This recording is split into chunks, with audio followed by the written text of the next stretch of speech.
Day one, I figured out all the details and cut all the pieces. So Justin was generous and let me dig through their scrap wood pile and I found a bunch of 2x4s and they're long enough. A lot of them I have to do some nail pulling, and of course they're going to need some sanding and painting, but so this is going to take a little while. I'm having to do this in several different stages because I have to do it in the mornings and then go to get everything ready and go to work. So that's why the wood part is going to take me a while. And my sander broke. I probably will pick up another one at Walmart today.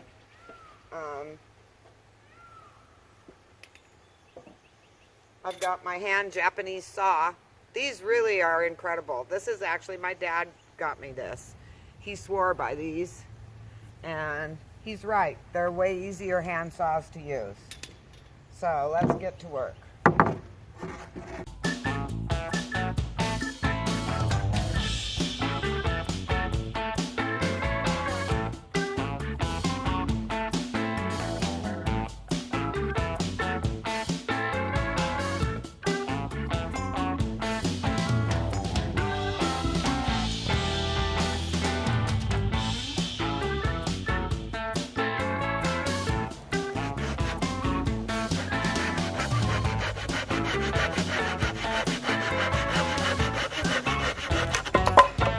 Yay!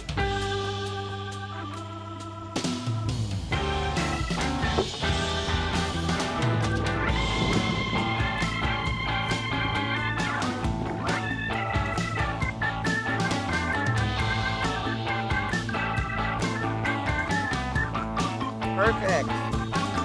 Perfect. Now,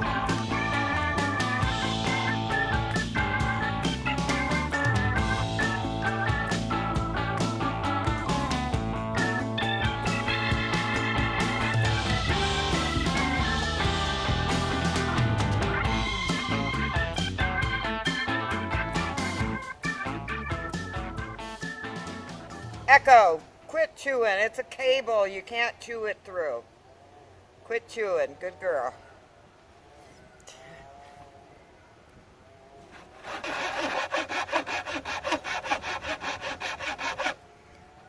Almost.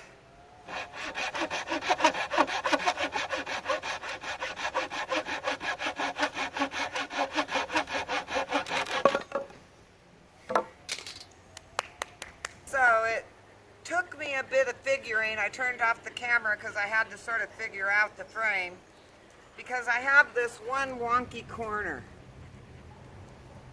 because this little cutout is for space for the heater, so I can't really put the frame all the way up here. So what I'm thinking of doing is stopping the frame on this side here.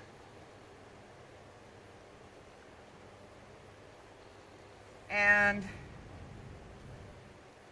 you know, starting the crossbars here because I can't do the frame all the way up to here. Day two, sanding and most of the painting. So I got about half the sanding done, and I decided to start combining painting and sanding. So I'm going to take my first boards over to the paint station and get them painted so they can start drying, and then I'll come back over and sand while they're drying. So get two things done at once. It won't take as long waiting for paint to dry.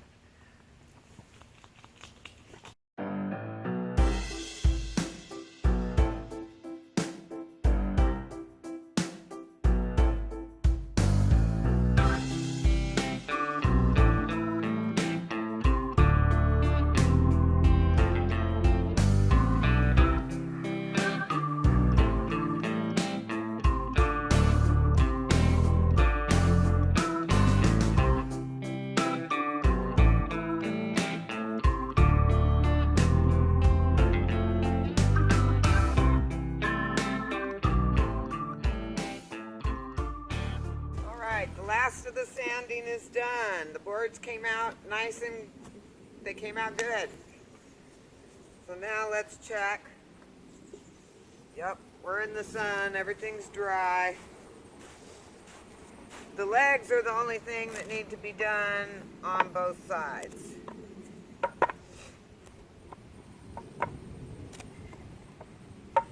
Normally you wouldn't want to paint in the sun, but when I first set this up, it was in the shade.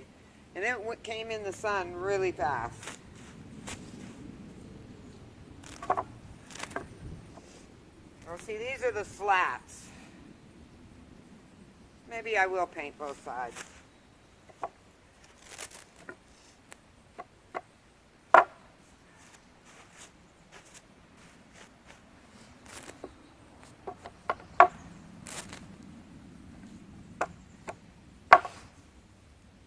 Now, the most expensive part of most any project is the wood, right now especially. But you can use repurposed and seemingly crappy looking wood, and you can make it work and turn it into nice wood. If you have sways, like when you go to the Home Depot, you pick through and you find the stuff that's the straightest. When you're salvaging out of an outside scrap wood pile, you're going to have some bows. But you can cut around the bows. Like if the bow's in the middle, cut your shorter pieces off the two ends and they're nice and straight. Or if it's bowed at one end, use this part, cut off the bow. So you can deal with that. Minor little cracks are okay as long as it's not going to be weight bearing. My one side rail has a decent little crack in it, but it's not going to be weight bearing. It's not going to affect anything. So all I have left is some more painting, and then it will be time to run to Home Depot. But that'll be tomorrow because today I still have to get ready for work. So hopefully I'm just going to get my painting done today, and then tomorrow will be run to Home Depot and then assembly and install. Very exciting. Day 3. I finished up the painting, ran a second trip to the hardware store. Some of my parts weren't working, and final layout decision. So last night, when I was laying in bed at 3 o'clock in the morning, unable to shut my brain down, thinking about this project and others that need to be done, and suddenly it dawned on me, and I got sort of this panic attack that I was actually expanding the width of my bed with these side rails. And my bed was a tight fit anyway. So I suddenly thought, oh no, what if I'm making my bed too wide and then I go move it in there and it's too wide? So I measured this morning my space and in the bed, and I have 44 inches. And I've expanded the bed to 38, so I think I'm okay. But it made me do a little bit of panic last night, and I was thinking, okay, how do I redesign the bed? You know, but I don't think I have to. So I'm going to finish up painting and then run to Home Depot to get my hardware to put it all together.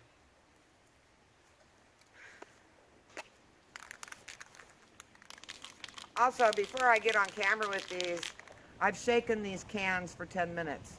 Another little tip, when you have a partial used can, store it upside down, and that will keep it from clogging and having all kinds of issues.